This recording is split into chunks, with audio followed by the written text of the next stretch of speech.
नमस्कार दोस्तों, मैं अभिषेक सिंह। आपका स्वागत है मेरे YouTube चैनल दोस्त सर पर। आज हम इस वीडियो में जानेंगे एनसीईआरटी कक्षा 6 के इतिहास विषय के अध्याय 6, जिसका नाम है नए प्रश्न नए विचार। पिछले अध्याय में हमने मगध जनपद के बारे में जाना और वज्जी संधि के बारे में जाना तथा राजा कैसे रहते थे, राजा कैसे शासन करते थे, उनके पास किस प्रकार की सेना थी और वो कैसे अपनी सेना के रखरखाव के लिए अपने आय का साधन बनाए थे या कर के रूप में आय के साधन को उपयोग किया उन्होंने। आगे बढ़ने से पहले मेरा आपसे निवेदन है कि मेरे चैनल को सब्सक्राइब करिए। अगर आपको वीडियो पसंद आते हैं तो अपने दोस्तों के साथ शेयर करिए और लाइक भी करिए तथा वीडियो की पीपीडीज के लिए हमारे टेलीग्राम चैनल, जिसका डिस्क्रिप्शन इस वीडियो के लिंक में आपको मिल जाएगा, हमारे टेलीग्राम चैनल से जुड़िए। और डेली करंट अफेयर्स के लिए हमारे व्हाट्सएप चैनल, जिसका लिंक भी इस वीडियो के डिस्क्रिप्शन में आपको मिल जाएगा, को फॉलो करिए। तो चलिए शुरू करते हैं अध्याय 6, नए प्रश्न नए विचार। अनघा निकली सैर पर। अनघा आज पहली बार अपने विद्यालय की ओर से सैर पर जा रही थी। इसके लिए उसने देर रात पुणे, महाराष्ट्र से वाराणसी, उत्तर प्रदेश की ट्रेन पकड़ी। स्टेशन पे अनघा को छोड़ने उसकी मां ने अध्यापिका से कहा, बच्चों के बुद्ध के बारे में बताने के साथ साथ उन्हें सारनाथ दिखाने भी ले जाइएगा। देखिए, सारनाथ बनारस उत्तर प्रदेश के पास जगह है जहाँ पर भगवान बुद्ध ने सबसे पहले अपना उपदेश दिया था। तो ये कहानी अनघा की है। आपको पता है कि इतिहास के प्रत्येक अध्याय की शुरुआत में एक कहानी भी होती है जिसमें कोई ना कोई बच्चा अपनी परिकल्पना कर रहा होता है। देखिए, मैं शुरू से कह रहा हूँ, मेरे हर वीडियो में मैंने आपसे कहा है कि इतिहास बेसिकली परिकल्पना है, क्योंकि लिखित दस्तावेज या प्रमाणित दस्तावेज नहीं है। लेकिन पुरातत्वविदों को जो पुरास्थलों से चीज़ें मिली उनके बारे में अध्ययन किया और इतिहासकार और पुरातत्वविदों ने मिलकर इतिहास की परिकल्पना रची। तो इतिहासकार जिन अतीत के बारे में हम पढ़ रहे हैं, देखिए, मध्यकाल इतिहास के बारे में तो हमें बहुत कुछ, जब से किताबें आ गई और छपने लगी तो हमें बहुत सी जानकारी मिली, वो प्रमाणित है।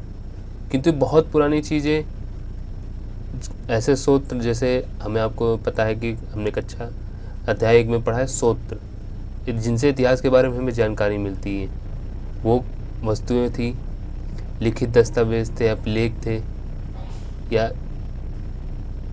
उस समय का कोई कहानी या कथा प्रचलित हो। तो ये कोई प्रमाणित नहीं है, इस पर परिकल्पना होती, वो ऐसे ही एक परिकल्पना है। तो अनघा कहाँ जा रही है? पुणे, जो महाराष्ट्र में है, वो बनारस उत्तर प्रदेश, वाराणसी जिसको बनारस उत्तर प्रदेश में के लिए जा रही है। तो उसकी माँ ने अध्यापक से कहा कि आप बच्चों को बुद्ध के बारे में बताइए, तो पर बनारस के साथ साथ उन्हें सारनाथ भी ले जाइएगा। कि किसी भी ऐतिहासिक जगह के बारे में जानकारी हासिल करने का सबसे अच्छा स्रोत है कि आप वहाँ पे जाएं और वहाँ की जानकारियों को हासिल करें। देखिए, अब आपको पता है कि ये कहानी आपने पढ़ी तो सारनाथ और बुद्ध का जिक्र हुआ, तो आपको इस अध्याय में बुद्ध के बारे में जानकारी मिलेगी। तो सुनिए बुद्ध की कहानी। बौद्ध धर्म के संस्थापक सिद्धार्थ थे, जिन्हें गौतम के नाम से भी जाना जाता है। उनका जन्म लगभग 2500 वर्ष पूर्व हुआ। तो सिद्धार्थ कौन थे? बौद्ध धर्म के संस्थापक थे, जिन्हें गौतम बुद्ध भी कहते हैं। गौतम नाम से, उनका बचपन का नाम गौतम था, तो गौतम नाम से भी जाना जाता है। उनका जन्म लगभग आज से 2500 वर्ष पूर्व हुआ था। यह वह समय था जब लोगों के जीवन में तेजी से परिवर्तन हो रहे थे। जैसा कि तुमने पिछले अध्याय में पढ़ा, महाजनपदों के कुछ राजा इस समय बहुत शक्तिशाली हो गए। हजारों सालों के बाद फिर से नगर उभर रहे थे। गाँवों के जीवन में बदलाव आ रहा था। अगले अध्याय में आप देखेंगे गाँव के जीवन में क्या बदलाव था, अध्याय 8 में देखेंगे। बहुत से विचारक इन परिवर्तनों को समझने का प्रयास कर रहे थे। वे जीवन के सच्चे अर्थ को भी जानना चाह रहे थे। समझिएगा, आपने पढ़ा कि आरंभिक नगर का पतन हो गया। आपने हड़प्पा संस्कृति पढ़ी, वहाँ पे पतन हो गया। पतन का कारण कई थे। उसके कुछ वर्षों बाद नए नगरों, आपने वहाँ पे पढ़ा कि उसके कुछ सालों बाद नए नगरों का विकास हुआ। तो वो नए नगर ही थे। आपने जो पिछले अध्याय में पढ़ा महाजनपद, अगर आपने नहीं पढ़ा तो मेरा निवेदन है कि आप पिछला वीडियो देखें, वहाँ पे आप महाजनपद, जनपद, मगध और वज्रसंध के बारे में पढ़ेंगे। तो आपने उस अध्याय में देखा कि जो कुछ राजा थे जैसे अजातशत्रु, महापद्मनन, ये बहुत शक्तिशाली हो गए, नगर उभरने लगे, लोग नगरों में रहने लगे, गाँवों के जीवन में परिवर्तन आने लगा क्योंकि शासन व्यवस्था बदली, कर व्यवस्था बदली, तो उनके जीवन में परिवर्तन आने लगा। तो कुछ विचारक थे जो आसपास की चीज़ों के बारे में विचार करते थे, वो इन परिवर्तनों का समझने का प्रयास कर रहे थे। वे जीवन के सच्चे अर्थ को भी जानना चाहिए। वो जानना चाह रहे थे कि जीवन क्या है, ये जीवन क्या है। जीवन के लिए हर किसी की परिभाषा अलग अलग है। जीवन के लिए हर किसी की परिभाषा अलग अलग है। जैसे त्यौहार के लिए हर किसी की परिभाषा अलग अलग है ना, वैसे जीवन के लिए हर किसी की परिभाषा अलग अलग है। बुद्ध क्षत्रिय थे तथा शाक्य नामक एक छोटे से गण से संबंधित थे। ये युवा अवस्था में ही ज्ञान की खोज में उन्होंने घर के सुखों को छोड़ दिया। अनेक वर्षों तक वो भ्रमण करते रहे तथा अन्य विचारकों से मिलकर चर्चा करते रहे। अंततः ज्ञान प्राप्ति के लिए उन्होंने स्वयं ही रास्ता ढूंढने का निश्चय किया। इसके लिए उन्होंने बोध गया बिहार में। लेकिन बुद्ध जो थे वो जन्म से क्षत्रिय थे, जन्म से बौद्ध नहीं थे। वो बौद्ध धर्म की संस्थापक, उनका नाम था गौतम बुद्ध, इसलिए उनके नाम पे ही उनके द्वारा जो धर्म की स्थापना की गई उसका नाम पड़ा बौद्ध धर्म। वो क्षत्रिय थे। शाक्य नामक एक छोटे से गण, आप पिछले अध्याय में जानते हैं, गण यानी कि लोगों का समूह या जिला कह सकते हैं आज की भाषा में अगर कहें। एक छोटे से गण, बहुत छोटा सा गण था शाक्य। युवा अवस्था में ही ज्ञान की खोज में उन्होंने घर के सुखों को छोड़ दिया। देखिए गौतम बुद्ध राजकुमार थे, मतलब शाक्य गढ़ के राजा के बेटे थे, लेकिन युवा अवस्था में उन्हें ज्ञान की खोज में घर को छोड़ दिया। अनेक वर्षों तक तो भ्रमण करते रहे तथा अन्य विचारकों से मिलकर चर्चा करते रहे। अंततः ज्ञान प्राप्ति के लिए उन्होंने स्वयं ही रास्ता ढूंढने का, देखिए उन्होंने अन्य विचारकों से मिलकर चर्चा की कि जीवन क्या है, जीवन का सच्चा अर्थ क्या है। लेकिन जब उन्हें नहीं कुछ मिला तो उन्होंने अपनी ज्ञान प्राप्ति के लिए स्वयं ही तप करने के निश्चय किया। इसके लिए उन्होंने बोध गया बिहार में बोध गया है, एक पीपल के नीचे कई दिनों की तपस्या की। किस पेड़ के नीचे? पीपल के पेड़ के नीचे तपस्या की। अंततः उन्हें ज्ञान प्राप्त हुआ। इसके बाद से वे बुद्ध के रूप में जाने लगे। यहाँ से वो वाराणसी के निकट सारनाथ गए जहाँ उन्होंने पहली बार उपदेश दिया। तो गौतम बुद्ध को पीपल के पेड़ के नीचे ज्ञान कहाँ मिला? बोध गया जो बिहार में है, और उन्होंने पहली बार उपदेश दिया सारनाथ में। कुशीनारा में मृत्यु से पहले का शेष जीवन उन्होंने पैदल ही एक स्थान से दूसरे स्थान की यात्रा करने लोगों को शिक्षा देने में, ये याद रखिए कुशीनारा। गौतम बुद्ध की मृत्यु कहाँ हुई? कुशीनारा। गौतम बुद्ध कहाँ जन्म हुआ? शाक्य गणराज्य में। उन्होंने तपस्या कहाँ की? बोध गया में। पहला उपदेश उन्होंने कहाँ दिया? सारनाथ में। और मृत्यु कहाँ हुई? कुशीनारा में।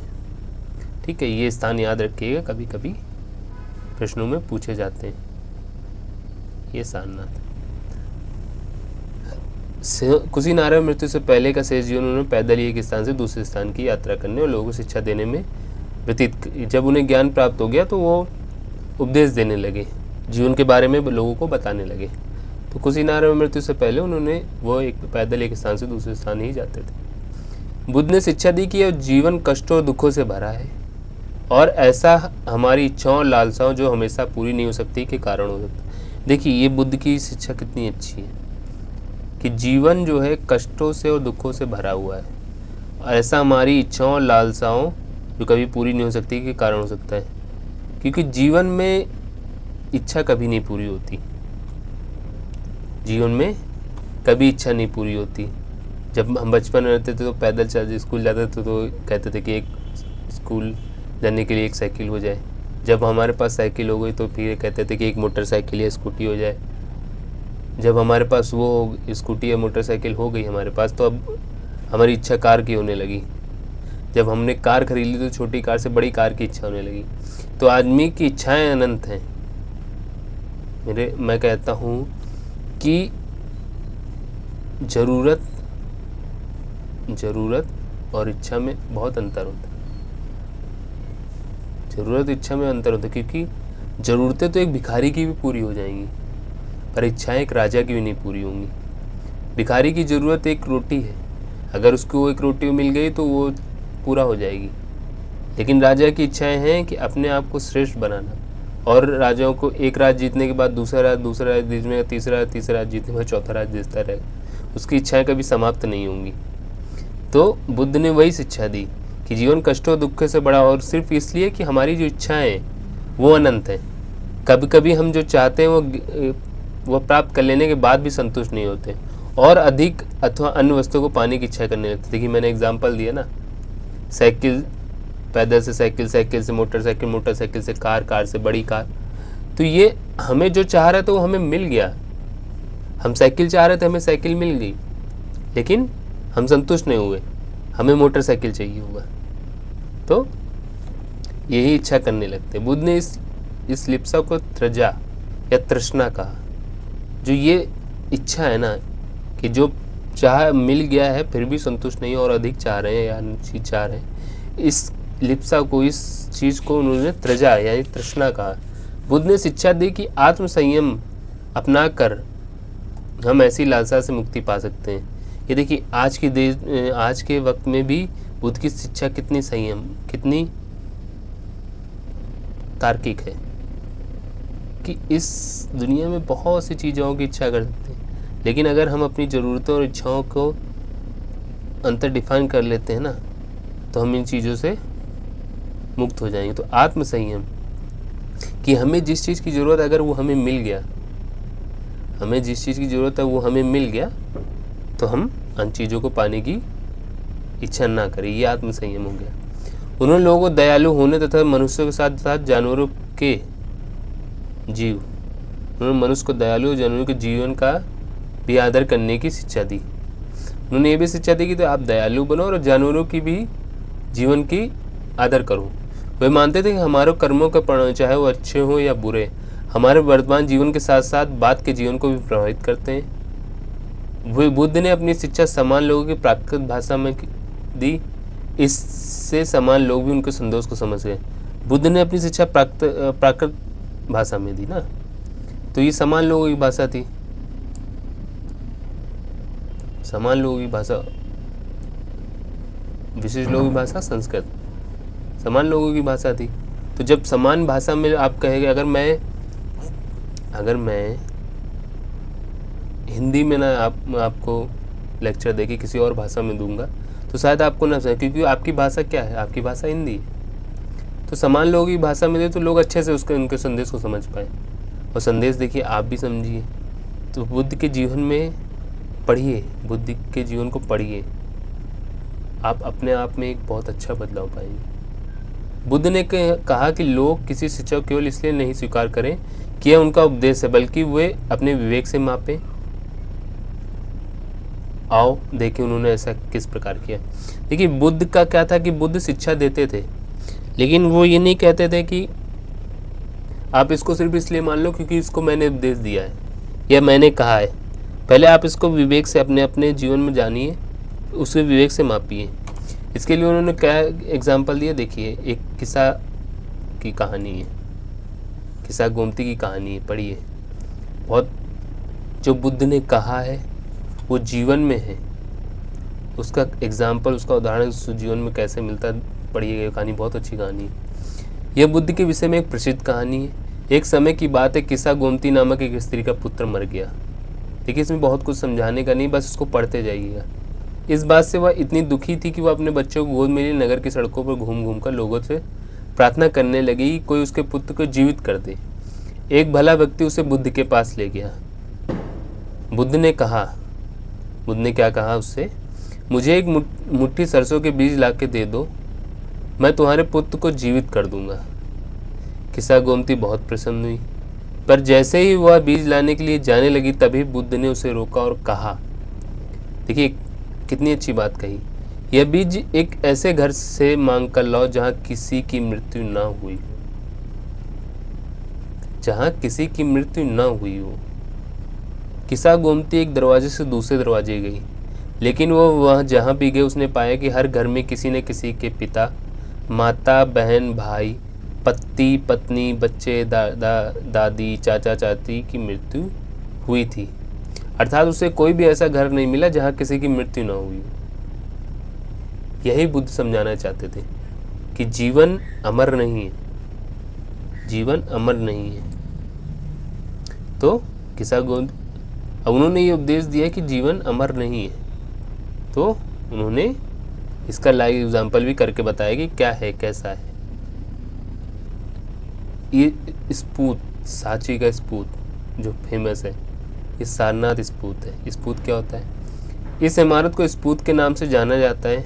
यहीं पे बुद्ध ने अपना सर्वप्रथम उपदेश दिया था। इसी घटना की स्मृति में यहाँ स्पूत का निर्माण किया गया है। सारनाथ में है, देख लीजिए सारनाथ में क्या है। सारनाथ में क्या होता है, इन्होंने सबसे पहला उपदेश बुद्ध ने यहीं पे दिया, उसी की याद में यहाँ पे बनाया गया। उपनिषद 18 उपनिषद है, उनके बारे में पढ़िए कि उपनिषद क्या है।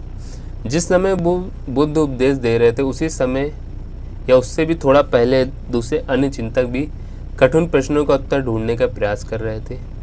उनमें से कुछ मृत्यु के बाद के जीवन के बारे में जानना चाहते थे, जबकि अन्य यज्ञों की उपयोगिता के बारे में जानने के उत्सुक थे। इनमें से अधिकांश चिंतकों का यह मानना था कि इस विश्व में कुछ तो ऐसा है जो कि स्थायी और जो मृत्यु के बाद भी बचा रहता है। उन्होंने इसका वर्णन आत्मा या ब्रह्म अथवा सार्वभौम आत्मा के रूप में किया।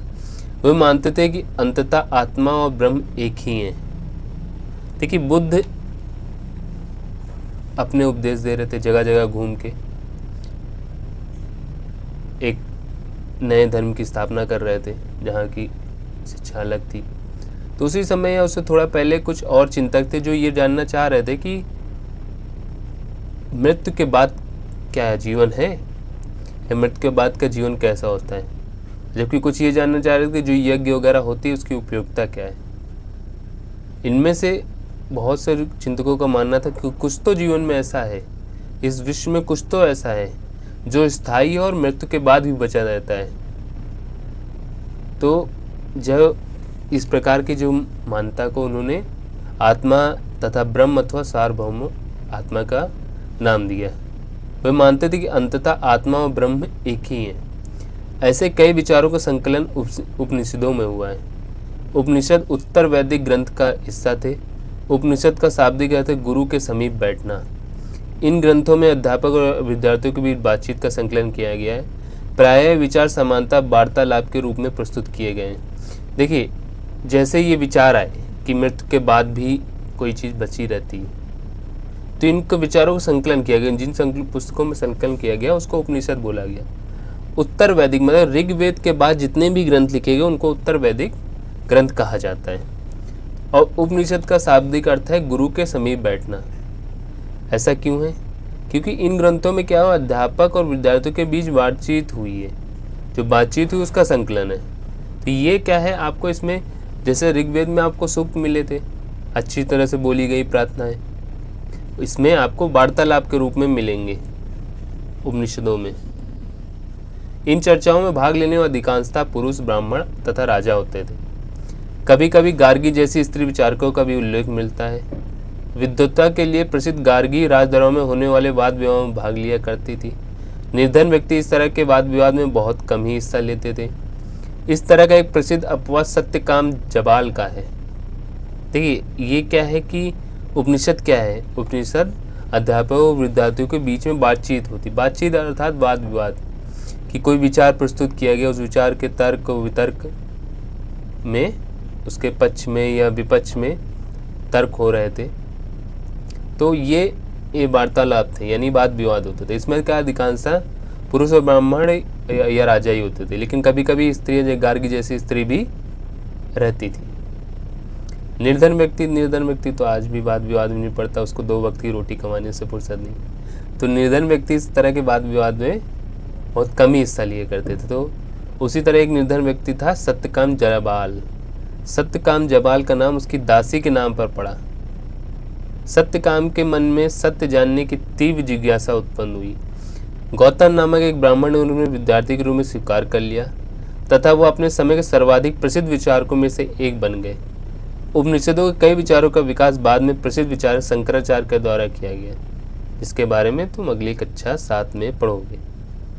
तो सत्यकाम जबाल था कि उसके दासी माँ के नाम पे उसका नाम पड़ा, और गौतम नामक एक ब्राह्मण थे जिन्होंने उसको अपना शिष्य स्वीकार कर लिया। निर्धन व्यक्ति कोई स्वीकार नहीं करता, आज भी नहीं करता। इस जीवन में निर्धन पैदा होना गुनाह नहीं, लेकिन निर्धन मरना गुनाह। निर्धन को कुछ नहीं है, न्याय नहीं है निर्धन को इस दिन में। अगर आपके पास पैसा है तो सुप्रीम कोर्ट आपके लिए रात के 3 बजे भी खुलेगा, और आपके पास अगर पैसा नहीं है तो एक सेशन कोर्ट भी अगले 25 साल तक आपको दौड़ा तारीख पे तारीख देता रहेगा। तो न्याय भी अमीरों की ही जागीर है इस देश में। आप अमीर हैं तो आप कुछ भी हैं, आप गरीब हैं तो आपका सत्य भी आपका झूठ है। और इसका उदाहरण आपको देखने को मिलेगा अभी जो पुणे में केस हुआ था। मतलब केस, उस बच्चे ने 2 व्यक्तियों की हत्या कर दी, मैं तो हत्या ही कहूँगा, और जज साहब ने उसे क्या सज़ा दी कि आप निबंध लिखोगे सड़क सुरक्षा पे, और वो भी एक दिन 24 घंटे के अंतर। तो जीवन में आप निर्धन पैदा हो, गरीब पैदा हो, फिर मेरा कहना है कि आप गरीब मरना नहीं। इस भारत में गरीबी सबसे बड़ा अछूत धर्म है, गरीबी से बड़ा अछूत नहीं है। अगर आप अमीर हो तो आपका कोई भी जाति धर्म नहीं देखेगा, लेकिन आप गरीब हो तो आपको जाति धर्म सब देखेगा। तो मेरे हिसाब से भारत में सबसे गरीब या सबसे अछूत जाति जो है वो गरीब है। चलिए आगे बढ़ते हैं। बुद्धिमान भिखारी, ये एक उपनिषद से कहानी ली गई है, देखिएगा। यह वार्तालाप छंदोग्य उपनिषद नामक प्रसिद्ध उपनिषद की एक कहानी पर आधारित है। सौनक व अभिपतारिण नामक 2 ऋषि सार्वभौम आत्मा की उपासना करते थे। एक बार जो ही वो भोजन करने के लिए बैठे, एक भिखारी आया और भोजन मांगने लगा। सौनक ने कहा कि हम तुम्हें कुछ नहीं दे सकते। भिखारी ने पूछा, विद्वजन आप किसकी उपासना करते हैं? अभिपतारिण ने उत्तर दिया, सार्वभौम आत्मा की। ओह, इसका मतलब आप ये जानते हैं कि यह सार्वभौम आत्मा संपूर्ण विश्व में विद्यमान है। ऋषि ने कहा, हाँ हम ये जानते हैं। भिखारी ने पूछा, अगर यह सार्वभौम आत्मा संपूर्ण विश्व में विद्वान है तो मेरे अंदर भी विद्वान है। मैं कौन हूँ? मैं इस विश्व का एक भागी तो हूँ। देखिए कितनी अच्छी बात है। 2 ऋषि थे, वो भोजन करने जा रहे थे, वो सार्वभौम आत्मा ब्रह्म की उपासना करते थे। तो एक भिखारी उनके पास गया कि आप हमें भी कुछ खाने के दे दीजिए। तो एक ऋषि ने कहा कि हम आपको कुछ नहीं दे सकते। भिखारी ने कहा कि हे विद्वान, आप किसकी उपासना करते हैं? तो ऋषि ने उत्तर दिया कि हम सार्वभौम आत्मा की उपासना करते हैं। भिखारी ने कहा, तो इसका मतलब आप जानते हैं कि सार्वभौम आत्मा संपूर्ण विश्व में विद्यमान है। ऋषि ने कहा, हाँ हम ये जानते। तो भिखारी ने कहा कि अगर ये सार्वभौम आत्मा संपूर्ण विश्व में विद्वान है तो मेरे अंदर भी तो विद्वान है। मैं कौन हूँ? मैं भी इस विश्व का ही तो भाग हूँ। तुम सत्य बोलते हो युवा ब्राह्मण, इसलिए हे ऋषियों, मुझे भोजन न देकर आप उस सार्वभौम आत्मा को भोजन देने से मना कर रहे हैं। भिखारी की बात सच्चाई जानकर ऋषियों ने सीधे एक ना तारक मेहता का शो आता, उसमें कहते हैं ना, प्रॉब्लम तो है सबके साथ, बस नज़रिए की है बात। तो वही उस भिखारी की नज़रिया है। अच्छी कहानी है, पढ़िएगा। व्याकरणविद पाणिनि, इस युग में कुछ अन्य विद्वान भी खोज कर रहे थे। उन्हीं प्रसिद्ध विद्वानों में एक पाणिनि ने संस्कृत भाषा के व्याकरण की रचना की। ये याद रखिएगा, अक्सर कभी कभी पूछा जाता है कुछ परीक्षाओं में कि संस्कृत व्याकरण के रचयिता कौन है, तो महर्षि पाणिनि। उन्होंने स्वरों तथा व्यंजनों को एक विशेष क्रम में रखे, उनके आधार पर सूत्रों की रचना की। ये सूत्र बीजगणित के सूत्रों से काफ़ी मिलते जुलते थे। इसका उपयोग उन्होंने संस्कृत भाषा के प्रयोगों के नियम लघु सूत्रों लगभग 3000 के रूप में लिखे। तो पाणिनि ने संस्कृत भाषा के व्याकरण की रचना की। जैन धर्म, अभी तक हमने बुद्ध धर्म के बारे में पढ़ा, अब देखिए जैन धर्म।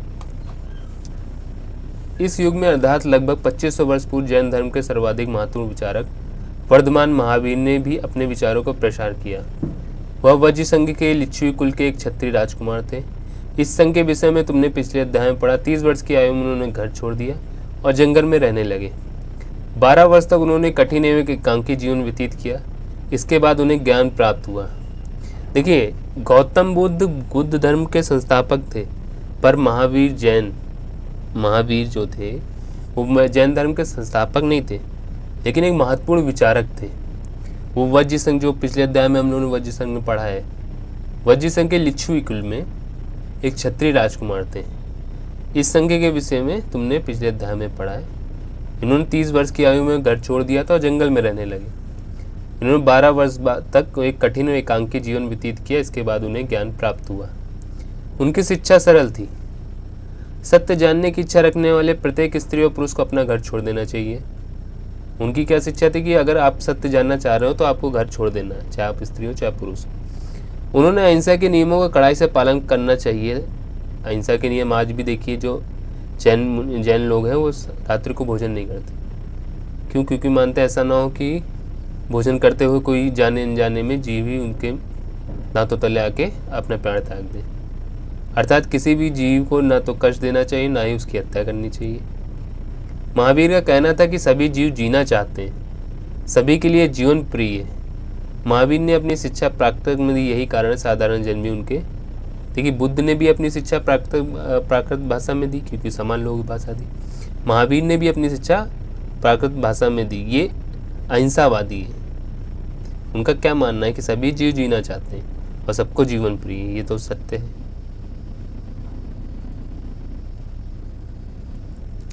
तथा उनके अनुयायी की शिक्षा को समझ सके। प्राकृत भाषा में दी तो साधारण जन और अनुयायी भी शिक्षा को समझ सके। देश के अलग अलग हिस्सों में प्राकृत के अलग अलग रूप प्रचलित थे। प्रचलन क्षेत्र के आधार पर उन्होंने अलग अलग नाम थे। जैसे मगध में बोले जाने वाली प्राकृत मागधी कहलाती थी। देखिए, अमीर खुसरो की बहुत अच्छी लाइन है भारत देश के बारे में। कोस कोस पे बदले बानी, 4 कोस पे बानी।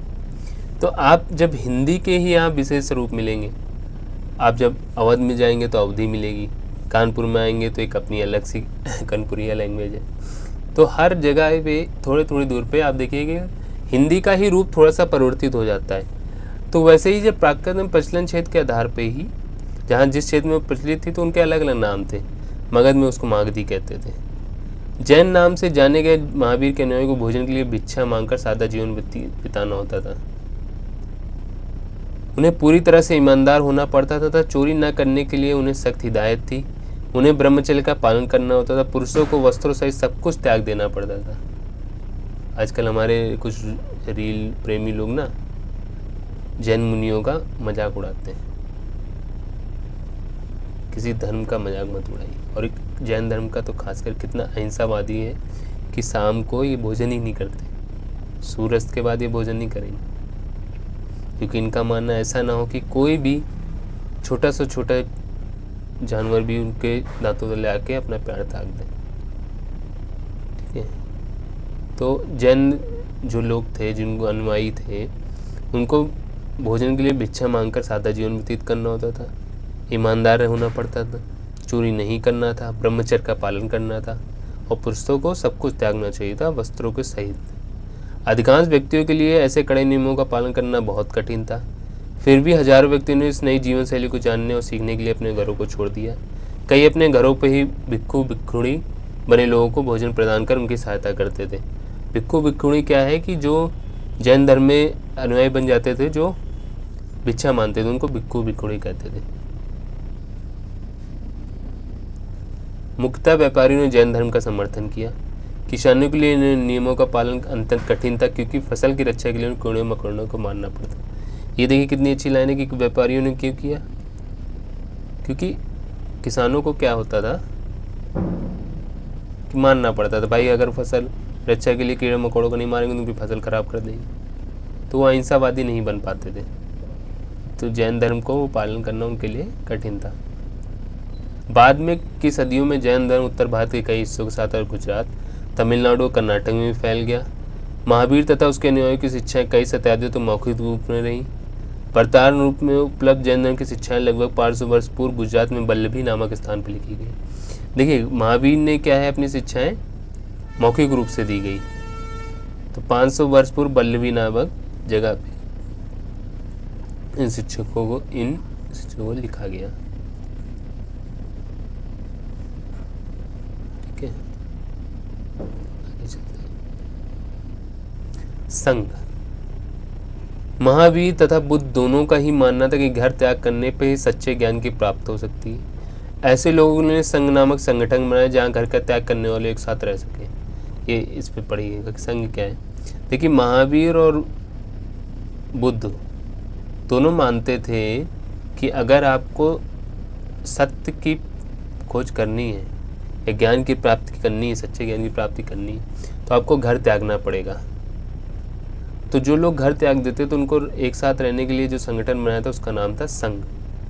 संघ में रहने वाले बौद्ध भिक्षुओं के लिए बनाए गए नियम विनय पिटक नामक ग्रंथ से मिलते हैं। विनय पिटक नामक एक बौद्ध ग्रंथ है जिसमें हमें ये पता चलता है कि जो संघ में लोग रहते थे उनके लिए क्या नियम थे बौद्ध धर्म में। विनय पिटक से हमें पता चलता है कि संघ में पुरुषों और स्त्रियों के रहने की अलग अलग व्यवस्था थी। सभी व्यक्ति संघ में प्रवेश ले सकते थे। हालांकि संघ में प्रवेश के लिए बच्चों को अपने माता पिता से, दासों को अपने स्वामी से, राजा के यहाँ काम करने वाले लोगों को राजा से तथा कर्जदारों को अपने देनदारों से अनुमति लेनी हो सकती थी। तो क्या था, संघ में सभी लोग प्रवेश ले सकते थे, लेकिन ये कुछ रिस्ट्रिक्शन थी। क्या रिस्ट्रिक्शन थी कि बच्चों को माता पिता से अपनी परमिशन लेनी पड़ेगी, दासों को अपने स्वामी से लेनी पड़ेगी, राजा के यहाँ काम करने वाले लोगों को राजा से लेनी पड़ेगी, तो और जो कर्जदार होंगे उनको अपने देनदारों से अनुमति लेनी होती थी। एक स्त्री को इसके लिए और स्त्री को अपने पति से अनुमति लेनी पड़ती थी। संघ में प्रवेश लेने वाले स्त्री पुरुष बहुत सादा जीवन जीते थे। वे अपना अधिकांश समय ध्यान करने में बिताते थे और दिन के एक निश्चित समय में शहरों तथा गांवों में जाकर भिक्षा मांगते थे। यही कारण है भिक्षु या भिक्षुणी साधु भिखारी के लिए प्राकृत शब्द। भिक्षुणी क्या है, साधु या भिखारी के लिए प्राकृत शब्द है भिक्षु या भिक्षुणी कहा गया। क्यों कहा गया? क्योंकि ये शहरों या गांवों में जाकर भिक्षा मांगते थे। ये आम लोगों को शिक्षा देते थे और साथ ही एक दूसरे की सहायता भी करते थे। किसी तरह की आपसी लड़ाई का निपटारा करने के लिए प्रायः बैठ के भी किया करते थे। संघ में प्रवेश लेने वाले ब्राह्मण, क्षत्रिय, व्यापारी, मजदूर, नाई, गणिकाएं तथा दास शामिल थे। इनमें से कई लोगों ने बुद्ध की शिक्षाओं के विषय में लिखा था। कुछ लोगों ने संघ में अपने जीवन के विषय में सुंदर कविताएं की। देखिए कई लोग रहते थे, कैसे कैसे कौन कौन रहता था, ब्राह्मण, क्षत्रिय, व्यापारी, मजदूर, नाई, गणिकाएं, दास। कुछ लोगों ने बुद्ध के शिक्षाओं के बारे में लिखा, कुछ लोगों ने उस संघ के जीवन के बारे में लिखा कि संघ में कैसे रहते थे। ये देखिए एक ये पहाड़ी काट के गुफा बनाई गई है। ये कहाँ है? कारले। कारले जो महाराष्ट्र में है इस समय एक गुफा है। भिक्षु भिक्षुणी यदि संस्थानों में के धन यहाँ रहते थे, जो भिक्षु भिक्षुणी थे जो संघ में रहते थे तो यहाँ रह के अपना ध्यान वान लगाते थे। कारले महाराष्ट्र में। विहार। विहार क्या है? बौद्ध, जैन तथा बौद्ध भिक्षु पूरे साल एक स्थान से दूसरे स्थान घूमते उपदेश दिया करते थे। केवल वर्षा ऋतु में जब यात्रा करना कठिन होता था तो वो एक स्थान पर निवास करते थे। ऐसे समय वो अपने अनुयायियों द्वारा उद्यानों में बनाए गए अस्थायी निवासों में तथा अथवा पहाड़ी क्षेत्रों की प्राकृतिक गुफाओं में रहते थे। क्या है कि जो भी बौद्ध या जैन के भिक्षु थे, जो भी अनुयायी थे, वो क्या है एक स्थान से दूसरे स्थान घूमते रहते थे। लेकिन क्या है, बारिश में यात्रा कठिन हो जाती थी तो वो एक ही स्थान पर निवास करने लगते थे बारिश के समय में। तो या तो जो अनुयायी द्वारा उद्यानों में जो अस्थायी निवास बना दिए गए या पहाड़ी क्षेत्रों की प्राकृतिक गुफाएं जो पहले से गुफाएं थी उनमें रहते थे। जैसे जैसे समय बीतता गया भिक्षु भिक्षुणियों ने स्वयं तथा उनके समर्थकों ने अधिक स्थायी शरण स्थलों की आवश्यकता का अनुभव किया। पहले वो लोग एक स्थान से दूसरे स्थान जीवन जाते थे, लेकिन जैसे जैसे समय बीतता गया तो उन्होंने सोचा कि हमें एक स्थायी स्थल की ज़रूरत है। तो तब कई शरण स्थल बनाए गए जिन्हें विहार किया गया। जो ये स्थायी शरण स्थल बनाए गए ना, उन्हें लगा कि नहीं हमें एक स्थायी शरण स्थल चाहिए जहाँ पे हम रह सकें, तो उन्होंने जो ये स्थल उनको विहार कहा गया। विहार। आरंभिक विहार लकड़ी के बनाए गए थे, बाद में इसके निर्माण में ईंटों का प्रयोग होने लगा। पश्चिम भारत में विशेषकर कुछ विहार पहाड़ियों को खोद कर बनाए गए। देखिए, पहले वो लकड़ी के बनाते थे विहार, अरे शरण स्थल जो बनाते थे, घर वगैरह जो भी बनाते थे, बाद में उनका निर्माण ईंटों से होने लगा। और जो पश्चिम भारत है ना, गुजरात वगैरह में, वहाँ पे वो पहाड़ियों को खोद कर बनाने लगे। प्रायः किसी धनी व्यापारी, राजा अथवा भूस्वामी द्वारा दान में गई भूमि पर विहार का निर्माण होता था। इनका निर्माण कहाँ होता था? या तो धनी व्यापारी, राजा या भूस्वामी दान में अगर कोई भूमि दे दे, वहाँ पे होता था।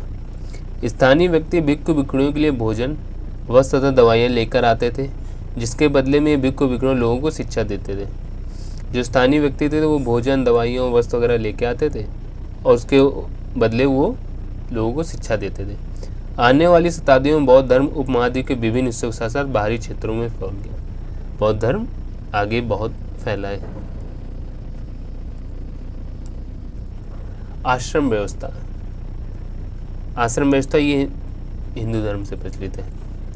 जैन और बौद्ध धर्म जिस समय लोकप्रिय हो रहे थे, लगभग उसी समय ब्राह्मणों ने आश्रम व्यवस्था का विकास किया।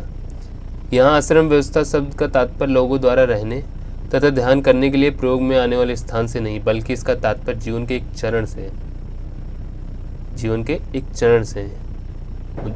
आगे पढ़िएगा कि आश्रम में देखिए विहार और संघ में क्या है, लोग रह रहे थे, एक साथ रहते थे, पर आश्रम व्यवस्था में रहने और ध्यान के लिए प्रयोग में आने वाले स्थान से नहीं, एक चरण।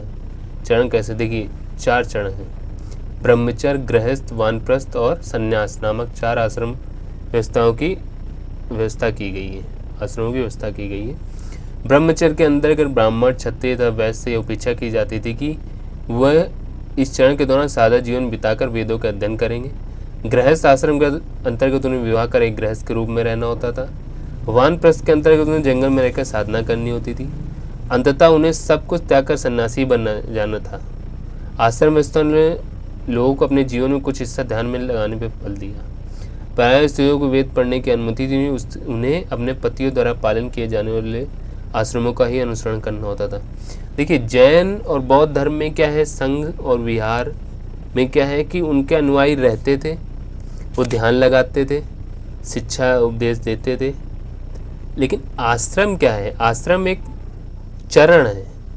आश्रम एक चरण है, एक व्यवस्था नहीं है, ये एक जगह नहीं है, ये एक चरण है।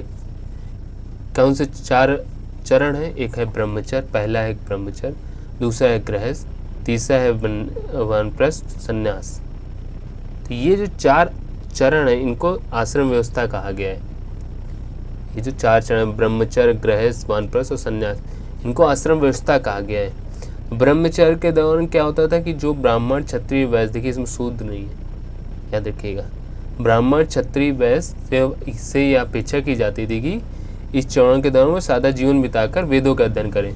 तो ब्रह्मचर्य के दौरान उनसे उम्मीद की जाती है कि वेदों का अध्ययन करें। स्त्री को वेदों का अध्ययन करने की कोई अनुमति नहीं थी। गृहस्थ जीवन में उनको एक विवाह कर एक गृहस्थी या गृहस्थ के रूप में रहना होता था। और वानप्रस्थ के अंतर्गत उन्हें जंगल में रहकर साधना करनी होती थी। मतलब वानप्रस्थ मतलब जंगल में रहकर उन्हें साधना करनी है। और अंततः यानी संन्यास आश्रम में उन्हें सब कुछ त्याग कर सन्यासी बन जाना होता है। तो ये जो 4 चरण है, इसको आश्रम व्यवस्था कहा गया है। ब्रह्मचर्य, गृहस्थ, वानप्रस्थ और संन्यास। और स्त्रियों को अनुबंधित नहीं थी, लेकिन उनके पति का जो चरण चल रहा होगा, जो आश्रम का जो चरण चल रहा होगा, उसका ही उनको अनुसरण करना पड़ता था।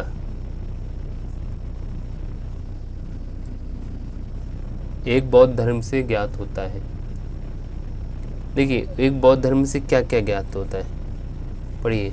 जिस प्रकार महासागरों में मिलने वाली नदियों की अलग अलग पहचान समाप्त हो जाती है, ठीक उसी तरह बौद्ध के अनुयायी जब विश्वों की श्रेणी प्रवेश करते हो, अपना वर्ण, श्रेणी और परिवार सब त्याग देते हैं। कितनी अच्छी बात कही बौद्ध धर्म में कि आप सब कुछ त्याग दोगे, वर्ण, श्रेणी, परिवार सब त्याग के जब आप भिक्षु बनोगे या भिक्षुणी बनोगे, तो आप सिर्फ वो भिक्षु या भिक्षुणी रहोगे। आपका वर्ण, श्रेणी और सब कुछ खत्म हो जाएगा। कैसे? जैसे नदियाँ जब सागर में मिलती हैं तो उनकी अपने पहचान खत्म हो जाती है। ये हमें एक बौद्ध धर्म से पता चलता है। इसी के साथ ये अध्याय समाप्त हो गया। तो अगर ये वीडियो आपको पसंद आया तो मेरी वीडियो को लाइक करिए। एनसीईआरटी की प्लेलिस्ट का लिंक आपको वीडियो के डिस्क्रिप्शन में मिल जाएगा। अगर आपका कोई सुझाव है तो कृपया कमेंट में ज़रूर बताइए और बने रहिए मेरे साथ। एनसीईआरटी के अगले वीडियो में हम जानेंगे अगले अध्याय के बारे में। तब तक के लिए धन्यवाद, नमस्कार।